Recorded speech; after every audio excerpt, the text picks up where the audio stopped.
So, an absolute shitload of Psychonauts 2 information was recently unloaded upon us all, and for the purpose of this video, for the sake of saving time and ensuring my sanity remains at an at least somewhat acceptable level of stability, instead of analyzing each and every single piece of media covering the game and the new information, I thought I'd just summarize all of them in one nice and cozy package, aka one long-ass video. The sources and original videos are all linked in the description if you want to see where all this info comes from. I'll be breaking the analysis, I can't speak, the analysis up into several sections, namely the new minds we see, followed by any enemies we haven't seen before, and then finish off with a roundup of anything else I don't feel needs specific classification. I will also not be talking about or going over things we've already seen. See my previous videos in which I talk about all that crap if you're so inclined.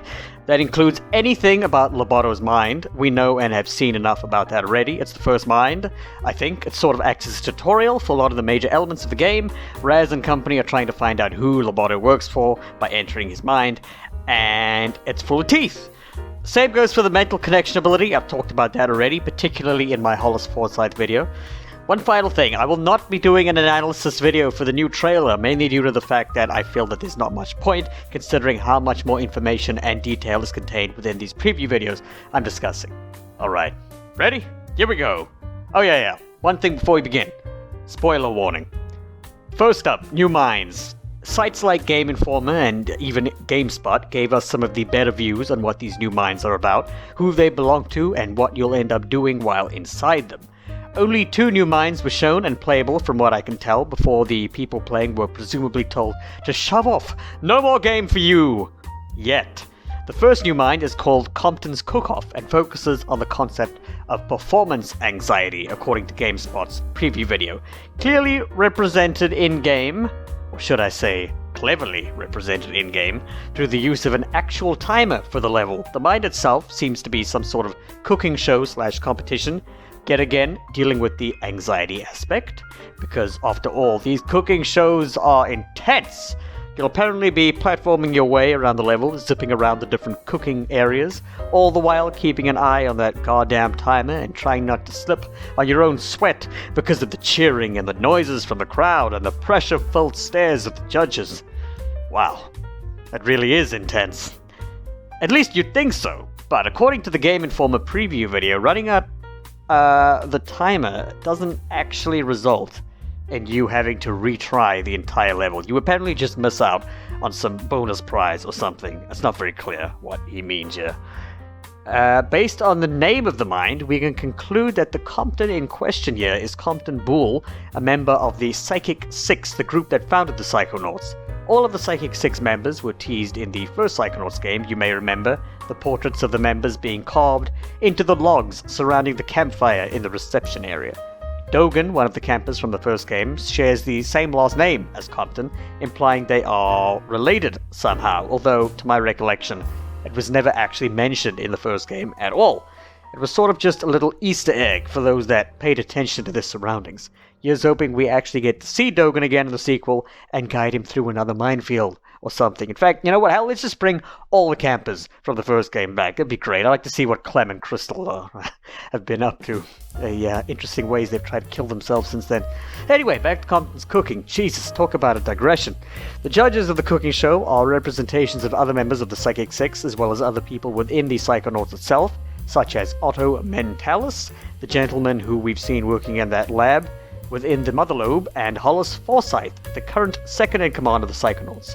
The host of the show is a representation of Truman Zanotto, the current head of the Psychonauts, beard and all. It looks like Raz is gonna have to help poor Compton overcome his anxieties and make the best damn dish this side of wherever the hell this game is set. You know, come to think of it, Dogan showed some performance anxiety during basic braining in the first game. You know, the bit with the minefield I mentioned earlier? Foreshadowing, perhaps? Maybe. The 2 main issues poor Compton seems to be struggling with are feeling constantly inferior to his fellow Psychic Six members and other Psychonauts members and staff, and having to overcome their perceived judgment and dealing with his anxieties that arise as a result of these thoughts. And Raz will help with the cooking, even if that means he has to risk his own life by running through this weird culinary-inspired gauntlet of hellish design. It looks as if you'll be using telekinesis to actually pick up the members of the audience, who themselves are ingredients like onions and eggs, and bring them to these different cooking areas to prepare the meal. Knives, boiling water, hatchets, it's all here. So I hope you brought your platforming shoes, little Timmy. It also looks like the judge fight we saw previously is actually within Compton's mind, and not Hollis's, as I had initially thought. Unless these judge-type enemies are recurring enemies that pop up in other minds, that could be a thing.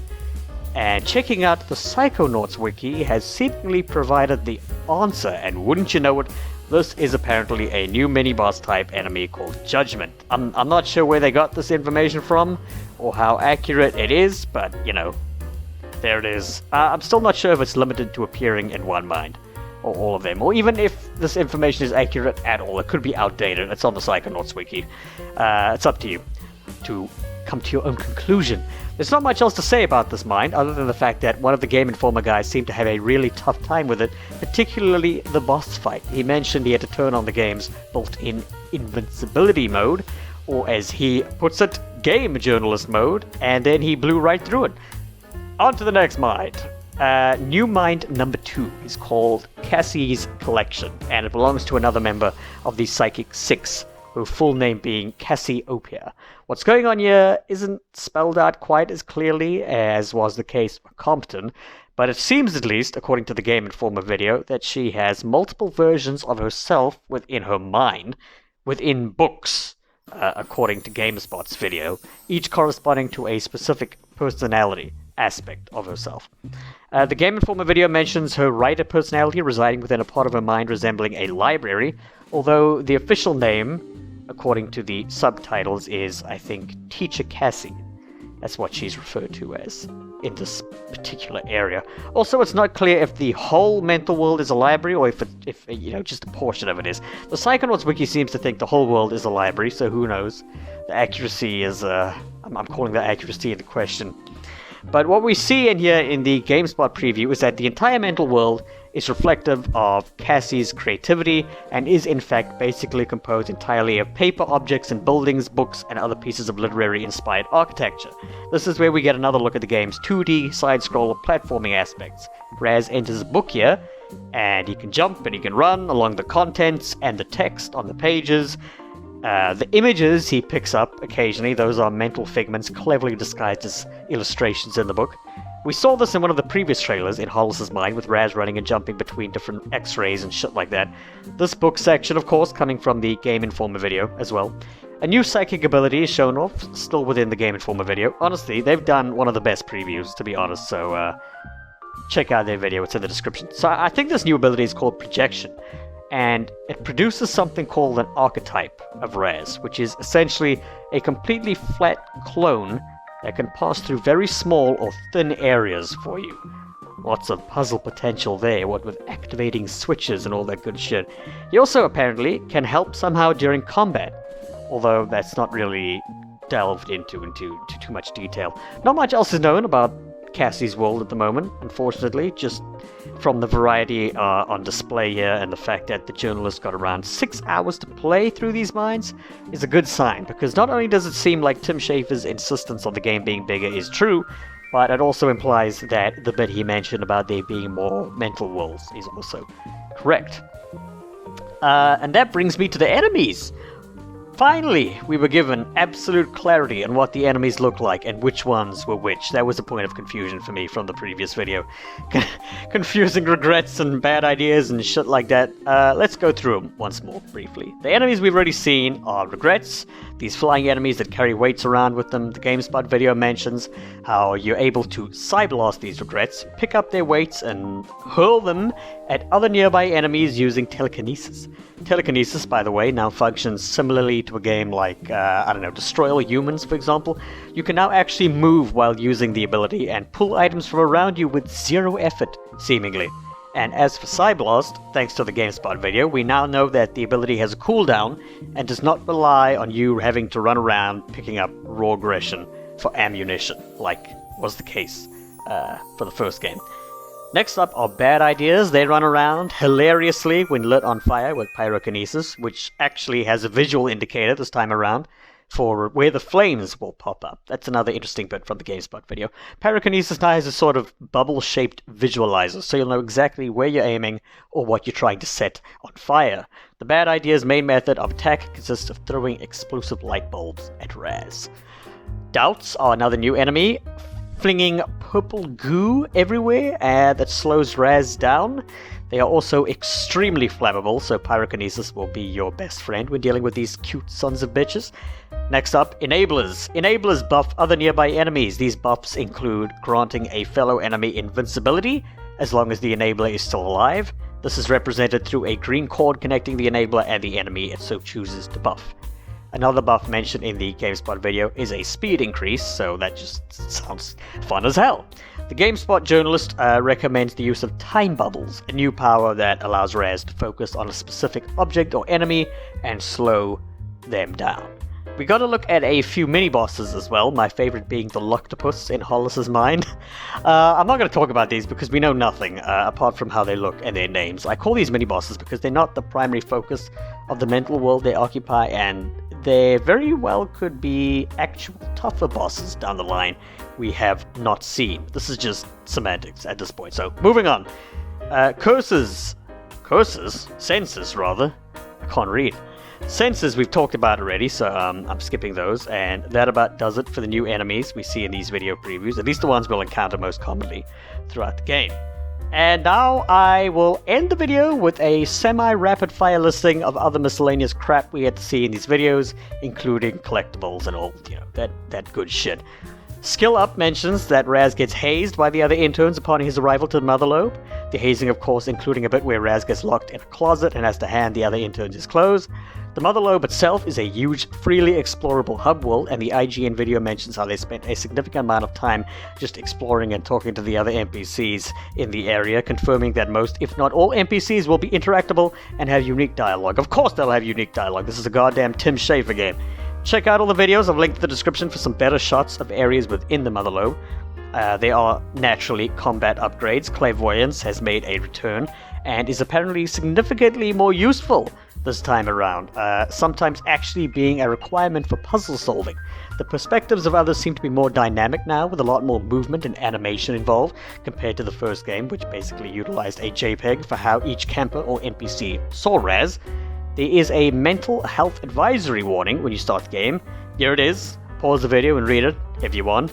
As for collectibles, we got some old favorites like the side challenge markers, arrowheads, emotional baggage, mental vaults, and figments, as well as some interesting new ones like Half a Mind. We see this mentioned in MrMattyPlays' video, where he mentions finding 2 halves of a mind within a mental world increases your maximum health capacity. Supply chests can be found around the world and require Raz to be holding a supply chest key in order to open them up. They contain unspecified goodies within. There is an item shop, of course, for buying your Psycores and Dream Fluffs, which I hear, by the way, are sold for great prices at the camp store. Thank you, Ford Cruller. Pins are purchasable, and these modify your psychic powers in various ways. The shops are also where you combine the aforementioned Psycores and any Psycards you pick up while exploring to advance up a Psy rank, which I'm glad is still in the sequel. I love searching for shitloads of collectibles in games, and when it comes to Psychonauts, it was an absolute pleasure to go collectible hunting, so it fills me with more happiness than you can possibly imagine, seeing all the shit I can go run around like an idiot and stumble upon. And going back to the shop for a bit, it seems to be called an Automatic, the Automatic, likely an invention of Otto Mentalis, a member of the Psychic Six that we talked about earlier. There are also items called Psy Pouches up for sale, and it looks as if these allow you to permanently increase the maximum amount of a specific consumable Raz can hold, like Dream Fluffs, for example. Delicious Dream Fluffs! Increasing your Psy rank, according to MrMattyPlays, is what offers you the opportunity to upgrade your psychic abilities. Sort of like it's not really like a skill tree system, but it's like each power gets progressively more impressive, shall we say. More damage output, maybe. Optional missions are now a thing Raz can embark upon. In-game, they're referred to as extra credit opportunities. The one we can see in MrMattyPlays' video is the Scavenger Hunt. Once again, something making a return from the first game. There is a fast travel system called Otto's brain-only network that allows for quick movement between the different areas within the Mother Lobe and the surrounding wilderness and quarry areas, I'm assuming. Another Otto Mentalis invention, it looks like. There is a power wheel you are able to bring up in order to switch between the many psychic abilities you'll learn throughout the game. And finally, as I catch my breath, 2 funny little bits in the Mother Lobe, and it was through the MrMattyPlays video that I found out about this. For whatever reason, there is a brain in a hamster ball named Larry rolling around, and Harold the Rat makes his return from the Rhombus of Ruin. I think Harold was in Rhombus of Ruin. I could be misremembering, but I'm pretty sure he was in the Rhombus of Ruin. Jesus Christ, was that enough information? I think so. If there's anything at all that I missed, write it up in the comments so that we may all benefit from obsessing over tiny details in gameplay videos together, and we will grow as one. Or at least our knowledge of the game will grow, whatever. I'll see you in the next video! I'm gonna go spend a few hours inside a sensory deprivation tank.